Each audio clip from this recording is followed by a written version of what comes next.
Começa agora, programa Painel Livre, com Marconi Viana.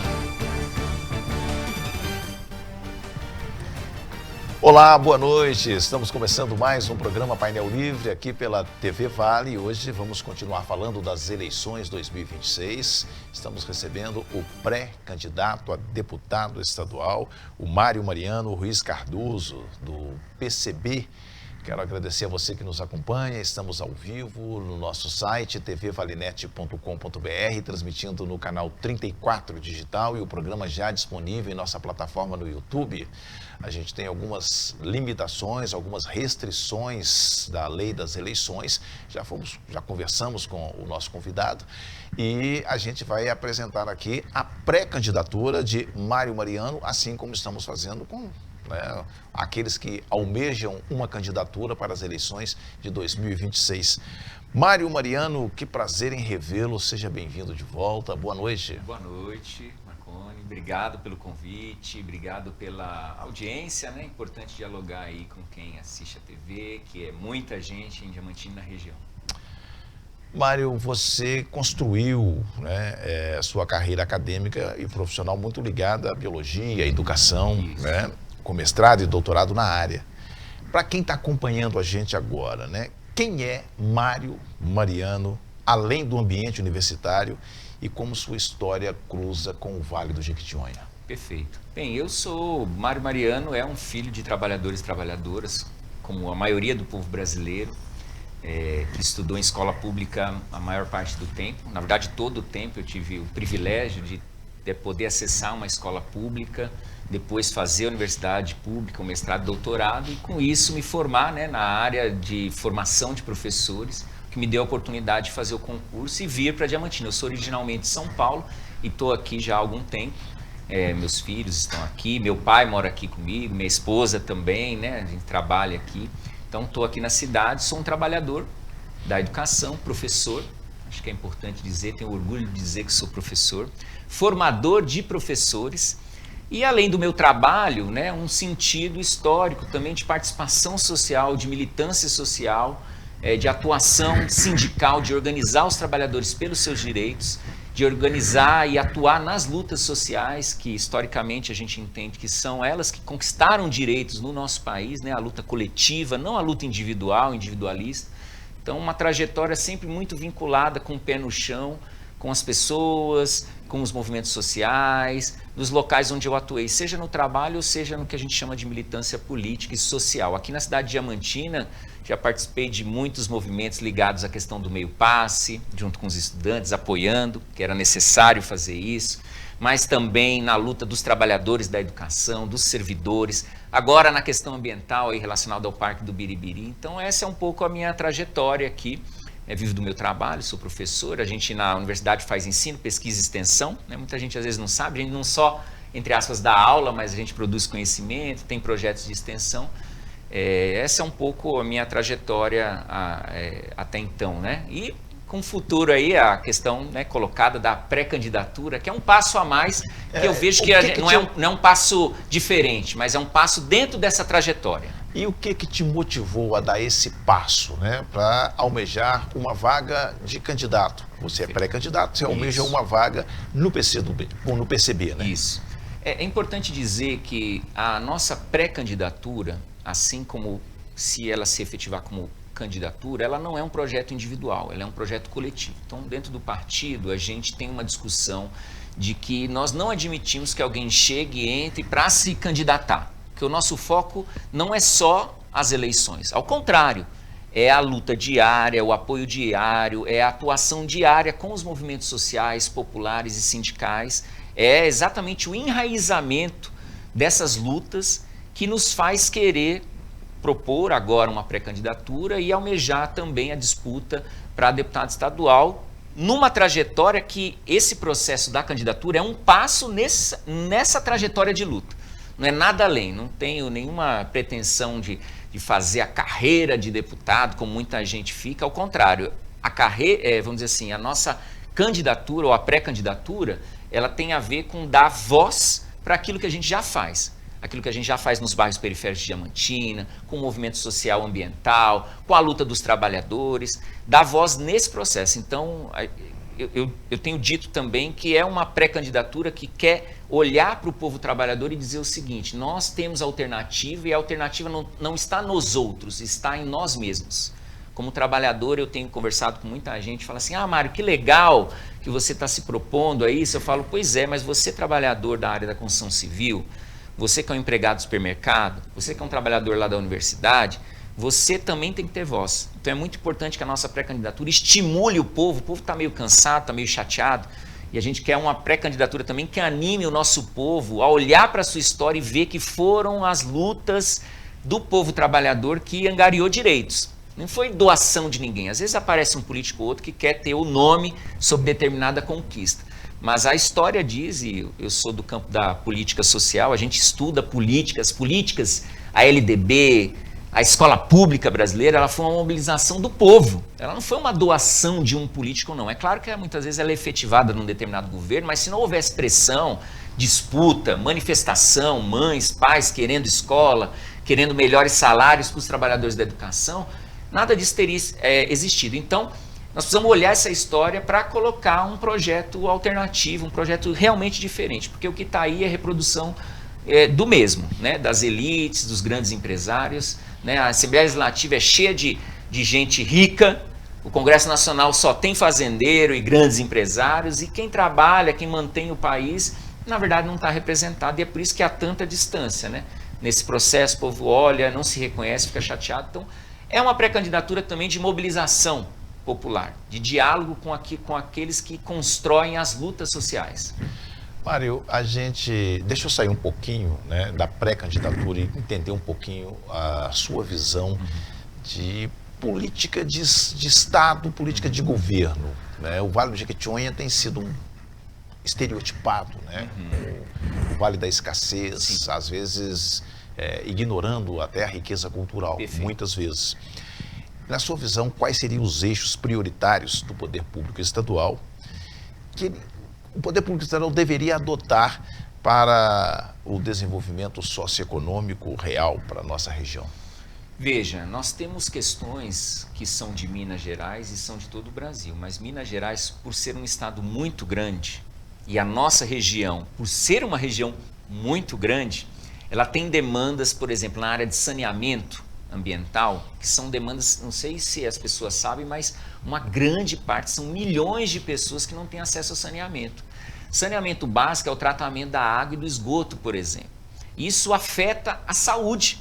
Então, um eixo principal é a gente garantir serviços públicos de qualidade, não privatizados, é uma linha nossa, a gente não vê com bons olhos o processo de privatização, porque a gente está colocando direitos na lógica do lucro. E o Estado ele precisa ter responsabilidade, porque há um argumento de que o Estado não tem recurso, mas o Estado arrecada muito dinheiro. O Estado brasileiro e o Estado mineiro arrecada muito recurso, então nós precisamos que ele se disponha, por exemplo, a ter uma linha forte de investimento na área de saneamento. Então esse é um ponto que eu acho que é fundamental, porque nós estamos falando do básico. As pessoas doentes, porque tiveram ali uma infecção, elas não conseguem trabalhar, não conseguem ir para a escola. Então esse é um ponto importante. O outro ponto, claro, pela minha trajetória, é a questão educacional, né? As nossas escolas são locais que devem ser valorizados. O professor ele deve ser valorizado. A gente não pode admitir o que a gente tem visto de político gritando, xingando, falando mal de professor. O professor trabalha todo dia, o professor recebe muitas vezes muito mal, o professor da educação básica recebe muito mal, às vezes não tem direitos, e tem os desafios próprios de uma sociedade complexa, né? Com uma juventude complexa. E eu não quero dizer que a juventude não tenha problemas, mas eu acho que a juventude também tem muita solução. Agora, esse profissional, o professor, precisa ser valorizado. Então não dá, agora por uma conquista dos trabalhadores, nós tivemos um concurso que está até chamando, e eu tive o prazer de ter muitos alunos lá da universidade do curso que eu coordeno, que é de licenciatura em Ciências Biológicas, passando nesse concurso. Então acho que tem que ter mais concurso, porque eu não sei se você tem conhecimento, e é importante dizer para o público, uma boa parte dos professores das nossas escolas são contratados de maneira temporária. E não é possível pensar um sistema educacional que se enraiza, por exemplo, no Vale do Jequitinhonha, nas comunidades rurais, nas cidades pequenas, cidades médias, sem ter professor efetivo, concursado, com direito, salário e carreira. Então, esse também é um ponto que para mim é fundamental. E uma questão muito importante também que eu penso que para Minas Gerais é fundamental é a questão do meio ambiente. Por quê? Porque nós temos riquezas e bens naturais muito fundamentais, primeiro, para a garantia da qualidade de vida de todos nós. Todo mundo aqui bebe água e água vem da terra, né, das montanhas, dos lençóis freáticos. Então, cuidar disso é fundamental. Mas a necessidade também do desenvolvimento da sociedade, a gente utilizar esses bens materiais, esses bens, esses recursos minerais. E aí o debate tem que estar atrelado ao uso disso com controle social e popular, mas pensando a questão ambiental. Então, para Minas Gerais, talvez esses 3 eixos que são o que a gente está articulando, a questão dos serviços públicos, saúde, educação, outros serviços também, a questão educacional muito forte para a gente, a questão do próprio ensino superior. Nós temos 2 universidades, viu, Marconi? A Universidade Estadual de Minas Gerais e a Universidade de Montes Claros, né? São 2 universidades estaduais que são fundamentais para a gente pensar o desenvolvimento social, econômico e cultural de Minas e do Vale de Jequitinhonha. São 2 universidades enraizadas e nós temos aqui em Diamantino o campus do direito. Mas os alunos não têm moradia, não têm restaurante universitário, então é necessário pensar isso até para a gente poder ampliar cursos. Não precisa ter só o curso de Direito, nós podemos ter um debate sobre a necessidade de um curso de Artes, outros cursos, né? Diversas áreas que são necessárias para a gente formar. Nós estamos tendo uma experiência interessante na Universidade do Vale de Jequitinhonha, em Mucuri, que os nossos alunos se enraizam. Claro que uma parte às vezes não fica, mas uma boa parte fica, vai para os municípios, os médicos, os professores. Então, como eu falei, né? Várias alunas minhas, a maioria mulheres, passaram nesse concurso para professor e vão enraizar. Uma está dando aula ali em Mascarenhas, né, no distrito, outra está dando aula em São Gonçalo do Rio das Pedras, e uma delas até não era da região e agora está trabalhando na região, uma ótima estudante. Então é nesse sentido que a gente pensa os eixos, aqueles eixos básicos dos direitos que ainda no Brasil, em Minas Gerais, não estão garantidos. Mário, vou voltar aqui na área da educação, você que é da área de educação, na sua visão, né, a educação em Minas vem sendo muito criticada há muito tempo. Passa pela valorização do professor, resolvendo a valorização do professor, resolve o problema da educação, ou é mais complexo? É claro que ela é mais complexa. Entretanto, eu acho que a gente tem algumas questões prioritárias. Eu acho que a valorização é algo muito prioritário. Porque é um profissional muito desvalorizado do ponto de vista da sua carreira e dos salários. Ele tem ainda uma valorização social, né? Todo mundo ainda acha o professor importante, é pauta das campanhas políticas, mas quando a gente fala em carreira e salário, há muito a desejar. Especialmente, por exemplo, daqueles que nem são concursados, como eu falei, que é um dado importante. A maioria, uma grande parte, é temporário. E não podemos admitir que as nossas crianças e adolescentes estejam à mercê de processos em que o trabalhador está ali por um tempo e depois sai. Então, valorização é importante. A outra questão, eu acho que é a infraestrutura das escolas. A escola não é só onde eu vou ensinar matemática, português ou biologia, mas ela é um centro social e cultural. Então, a gente pode permear as nossas escolas com uma infraestrutura que dê capacidade para que o ensino de biologia não seja só na boca. Eu ensino os meus alunos a usar um microscópio, a usar um laboratório. Nós temos escolas que, às vezes, até têm o laboratório, mas não têm os recursos, porque um laboratório precisa ter, né, os equipamentos, precisa ter um microscópio. A tecnologia hoje avança. Então, temos essa questão. E nós temos um outro ponto que eu acho que é socialmente, todo mundo tem que abraçar a educação. Então, socialmente, nós precisamos valorizar mais a escola, assim como a gente valoriza outras áreas, né? Muitas vezes a gente vê aí o pessoal, né, das mídias, quem é o famoso da internet, e eu tenho seguido, e até sugiro isso, que a gente siga os professores. Tem muito professor fazendo diálogo, falando coisa boa, dialogando com a nossa juventude, e eu acho que é super interessante. Olha aí, as novas tecnologias podem possibilitar que os nossos profissionais, os professores, sejam valorizados. E só para finalizar, para não deixar de dizer também que a escola não é feita só de professor, né? A gente tem a merendeira, a gente tem a faxineiro, a gente tem a pedagogo, coordenador pedagógico, a parte de segurança. Então, a escola também precisa ser pensada com esses outros trabalhadores da educação que também precisam ser valorizados, né? A gente não pode permitir o que foi feito agora. O Estado de Minas Gerais passou a administração de muitas escolas para o BTG Pactual, que é um banco. Qual que é o problema disso? Gente, o banco tem experiência em gerenciar banco. Escola é uma outra coisa. Escola, o Estado tem que se responsabilizar. Essa foi uma medida que a gente acha que é uma medida de privatização que não dialoga com o que as políticas educacionais e a pesquisa em educação diz que é aquilo que dá certo para a gente melhorar a educação. Nós temos que ouvir mais, sentar com os professores. O professor vai reclamar? É claro que vai reclamar. Tá ruim, tem que reclamar. Reclamar é clamar de novo. Ele vai dizer, olha, falta um laboratório, falta um computador, falta mais segurança na escola. Então, essas questões eu acho que são prioritárias quando a gente pensa no processo educacional. E a questão da formação, vinculando com as universidades. As nossas universidades hoje, as duas estaduais e as federais também, são muito importantes para formar professores.